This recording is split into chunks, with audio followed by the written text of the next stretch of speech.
បាទសួស្តីបងប្អូនសិស្សានុសិស្សទាំងអស់គ្នាសូមស្វាគមន៍ជាថ្មីសម្រាប់ការសិក្សាតាមប្រព័ន្ធវីដេអូ YouTube ជាមួយលោកគ្រូថ្ងៃនេះដែរលោកគ្រូលើកយកមេរៀនភាសាខ្មែរថ្នាក់ទី5ដែលស្ថិតនៅក្នុងមេរៀនទី4ប្រយោគនេសាព័ត៌មានហើយខ្លឹមសារដែលយើងត្រូវសិក្សានៅថ្ងៃនេះគឺវេយ្យាករណ៍ប្រភេទសព្វនាមបាទប៉ុន្តែមុននឹងយើងចាប់ផ្ដើមចូលទៅសិក្សានៅខ្លឹមសារមេរៀនថ្មីទាំងអស់គ្នាយើងរលែកទៅមើលកិច្ចការផ្ទះដែលគ្រូបានដាក់ឲ្យទាំងអស់គ្នានៅក្នុងវីដេអូមុនណាបាទក្នុងកិច្ចការផ្ទះនោះតកតងជាមួយលំហាត់ខអញ្ចឹងឡើយលោកគ្រូអានតិចហើយទាំងអស់គ្នារមើលថា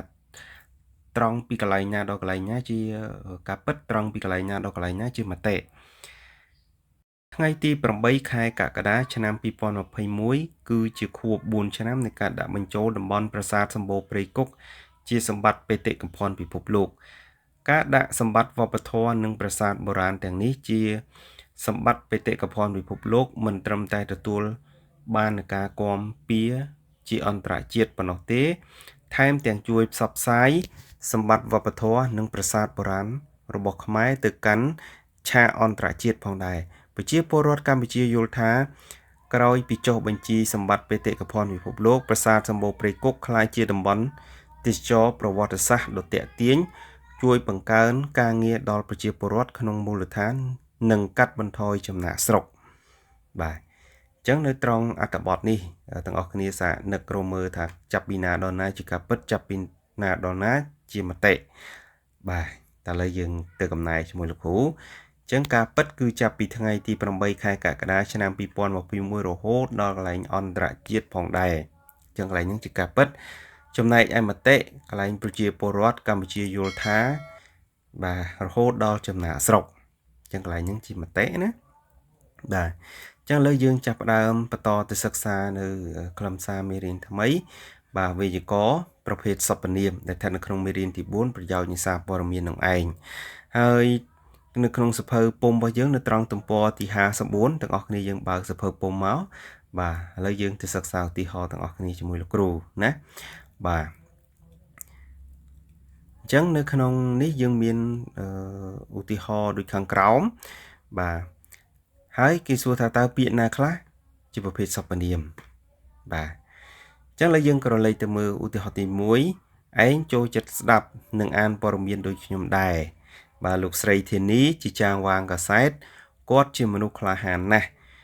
ទី3នេះជាអ្នកយកព័ត៌មានដល់ក្មេងខ្ចីម្នាក់ទី4បន្ទាត់ពីនៅលើតុអានេះជារបស់ខ្ញុំតើអ្នកណាជាមិត្តជិតស្និទ្ធរបស់អ្នកបាទអញ្ចឹងឡើងយើងបន្តទៅឧទាហរណ៍បន្ទាប់ទៀតបាទអញ្ចឹងទី6តើអ្វីខ្លះជារបស់ឯងទី7សិស្សដែលខំរៀនប្រកាសជាប្រឡងជាប់សារព័ត៌មានដែលល្អផ្សាយតែព័ត៌មានពិតគ្មាន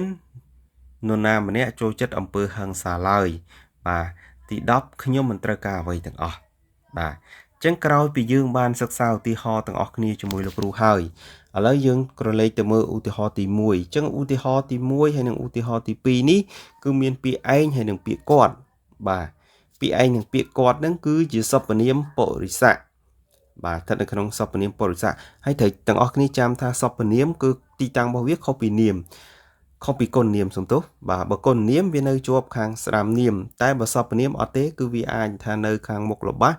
ពាក្យកណ្ដាលល្បះឬក៏អាចថានៅចុងល្បះប៉ុន្តែទីតាំងរបស់វាគឺមិននៅជាប់នាមទេចាំកន្លែងហ្នឹងទាំងអស់គ្នាបាទហើយចំណែកឯបន្តទៀតពាក្យនេះនិងអានេះនៅក្នុងឧទាហរណ៍ទី3ទី4ជាសព្វនាមចង្អុលបាទរីឯ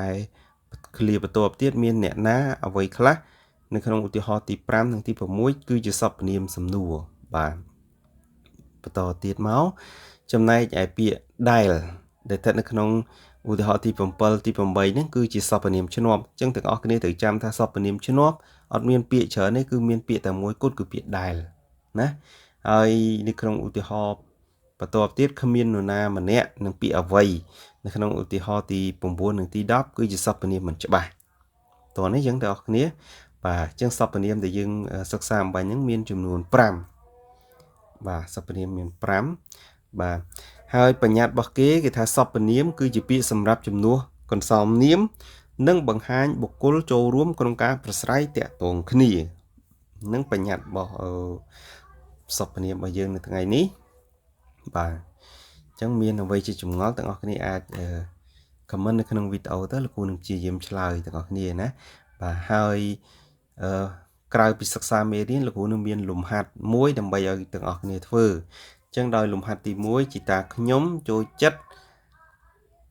ឲ្យខ្ញុំអានកាសែតឲ្យគាត់ស្ដាប់ទី2លោកសុផលជាអ្នកយកព័ត៌មានដែលល្បីជាងគេទី3តើអ្នកណាខ្លះទៅចូលរួមក្នុងពិធីបុណ្យថ្ងៃស្អែកទី4នេះជាកាសែតចេញថ្មីទី5តើគាត់ត្រូវការអ្វីខ្លះបាទអញ្ចឹងទាំងអស់គ្នាសាករកចម្លើយមើលតើពាក្យអ្វីខ្លះដែលស្ថិតនៅក្នុងនឹងជាសព្វនាមបាទរួចរាល់នៅបាទអញ្ចឹងឥឡូវទៅសិក្សាចម្លើយជាមួយលោកគ្រូអញ្ចឹងនៅក្នុងឧទាហរណ៍ទី1មានពាក្យខ្ញុំហើយនិងពាក្យគាត់